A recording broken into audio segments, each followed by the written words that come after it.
देखिए, जो लोग आरक्षण हटाने की बात कर रहे हैं उनसे पहले मैं सवाल करना चाहती हूँ, क्योंकि आरक्षण हटाने की बात इस भारत देश में लगातार उठती रही है और तमाम लोग ये कहते नजर आए हैं कि बाबा साहब ने 10 साल के लिए आरक्षण दिया नहीं था। वो बाबा साहब को नहीं पढ़ते, संविधान को नहीं पढ़ते हैं और एन केन प्रकार इन्हें लगातार हम देखते हैं कि वो आरक्षण हटाने की बात करते हैं। लेकिन जो लोग आरक्षण हटाने की बात कर रहे हैं तो मैं उनसे कहना चाहूंगी, आप पहले अपनी जाति हटा दीजिए, हम आरक्षण छोड़ देंगे। और बहुजन समाज के लोग इतने कमजोर नहीं है कि वो आरक्षण नाम की बैसाखी को लेकर ही चलते हैं। बहुजन समाज का इतिहास इतना सर्वोपरि रहा है। अगर मैं अकेले ही डॉक्टर अंबेडकर की बात करूं तो उस समय कोई आरक्षण नहीं था और उस समय कोई ऐसी सुख सुविधाएं नहीं थी। उसके बावजूद भी बाबा साहब ने इस देश का संविधान लिखा।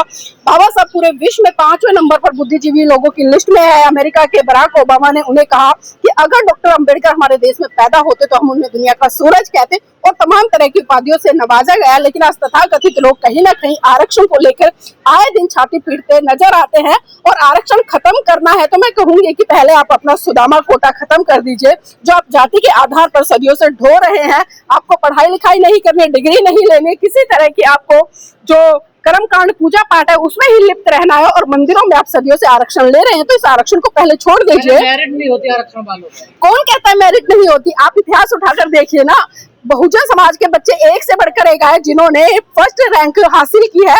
और टीना डा भी सबसे जीता जाता उदाहरण है, हिना दास सबसे जीता जाता उदाहरण है, और भी तमाम ऐसे, चाहे आप राजनीतिक फील्ड में जाए, क्रिकेटर की फील्ड में जाए, या आप मतलब मैं कहूंगी सरकारी नौकरी में, किसी भी क्षेत्र में आप चले जाइएगा, आप सिर्फ आरक्षण का रोना रो सकते हैं। लेकिन जो सही बात है, जो तथ्य है, उस पर जाकर आप कभी बात नहीं करेंगे। और मैंने बात शुरुआत में बाबा साहब से ही की थी और आज वर्तमान समय में बहुजन समाज के इतने योग्य बच्चे निकल कर आ रहे हैं और आप कह रहे हैं कि आरक्षण है। अभी जीता जागता उदाहरण अभिजीत दीपके का है, क्योंकि वो भी स्कॉलर लेकर अमेरिका पढ़ने गया, ऐसे नहीं गया। अगर आरक्षण उसकी मेरिट नहीं होती तो मुझे लगता है कोई भी सरकार उसको नहीं भेजती।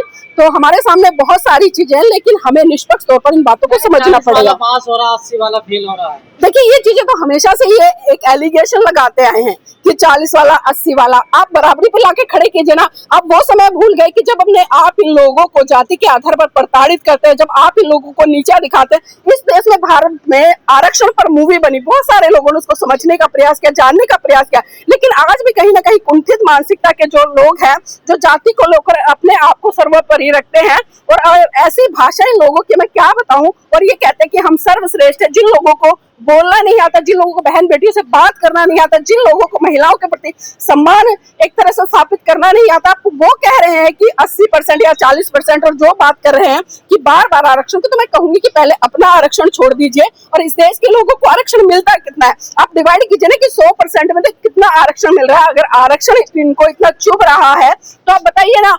और आप सुप्रीम कोर्ट से लेकर एक मैं कहूंगी कि सफाई कर्मचारी तक का पद उठाकर देख लीजिए, कितनी पोस्ट है। आज इतने स्कूल हैं जिसमें कि प्रिंसिपल की पोस्ट खाली पड़ी है। आप कोर्ट में चले जाइए, हाई कोर्ट, सुप्रीम कोर्ट, जिसमें कि सारे पद SC ST OBC माइनॉरिटी के खाली पड़े हैं। आप कोई भी विभाग उठाकर देख लीजिएगा, आपको पूरा आंकड़ा सामने आ जाएगा। तो इसलिए ये लोग जो छाती पीट रहे हैं ना, छाती पीटने दीजिएगा।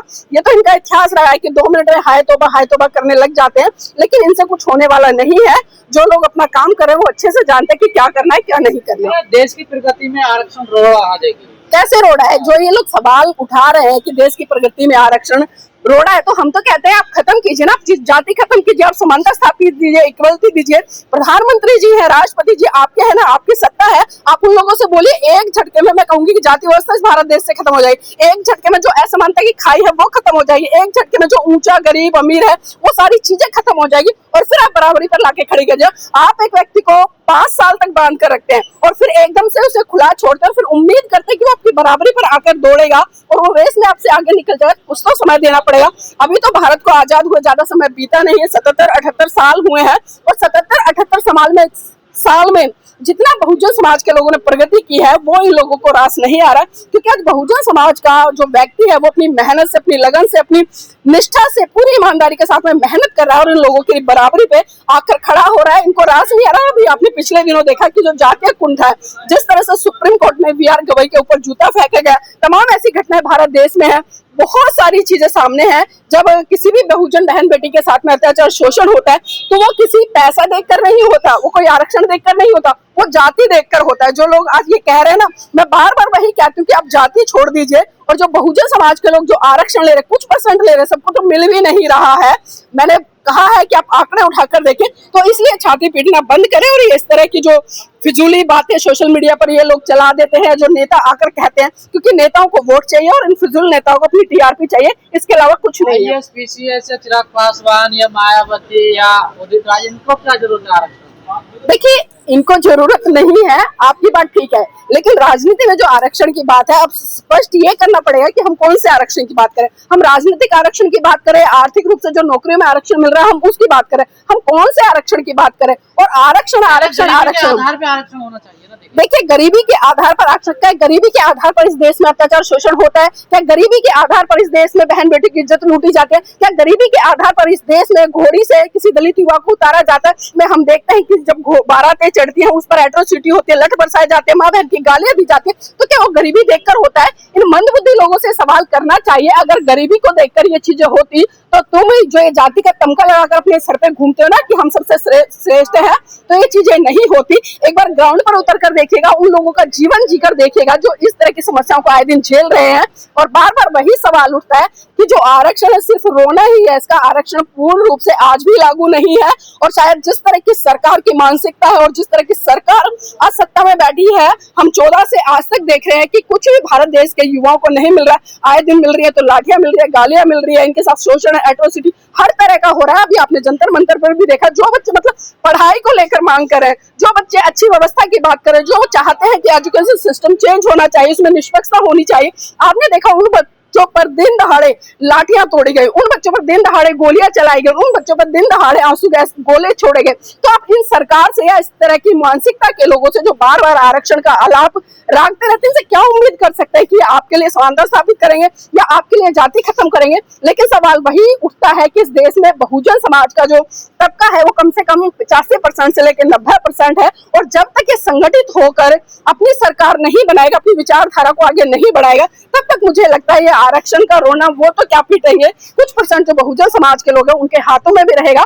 और आपने जो राजनीतिक तौर पर आरक्षण की बात की, कुछ नाम दिए, उदित राज जी, मायावती जी और भी कई नाम आए, तो देखिए हम आम जनता की बात करें, आम मुद्दों की बात करें, और जो आम मुद्दे हैं वो आम जनता से जुड़े होने चाहिए। और जो आरक्षण है, आरक्षण आम जनता से जुड़ा होना चाहिए। लेकिन ये ड्यूटी उन लोगों की भी बनती है कि वो जाकर समाज को अवेयर करें कि आरक्षण क्यों मिला था, किस आधार पर मिला था और इसकी उपयोगिता आज वर्तमान समय में कितनी जरूरी हो जाती है। तो मुझे लगता है ये बहुत उचित रहेगा। 75 साल बाद आपको जरूरत है आरक्षण की?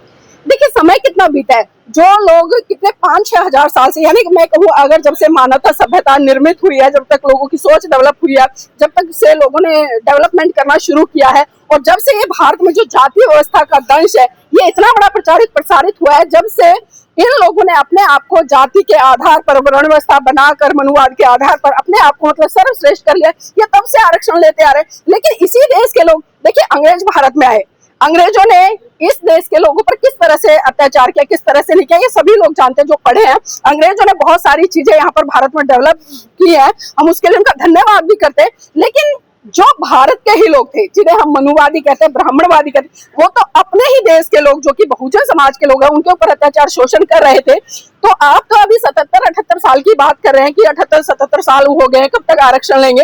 जो लोग मतलब हजारों सालों से आरक्षण लेते आ रहे जाति के आधार पर, पहले उनका तो आरक्षण छुड़वाइए, वो खुद अपने आप से तो सवाल करे। एक उंगली अगर वो बहुजन समाज के लोगों की तरफ उठा रहे हैं तो 4 उंगली खुद उनकी तरफ भी उठ रहे हैं, तो वो अपने गलेवान में जाके आप पढ़ लिख जाओगे तो फिर गटर नाली कौन साफ करेगा? देखिए, गटर नाली कौन साफ करेगा? मैं आपकी पीछे एक कई न्यूज ऐसी निकल कर आई थी, ये लोग गटर नाली साफ करने से बाज नहीं आ रहे, ये नाम अपना चढ़वाते हैं, वहां पर नौकरियां खुद लेते हैं फर्जी सर्टिफिकेट बनाकर, क्योंकि आज फर्जी सर्टिफिकेट का इतना क्रेज चल गया है।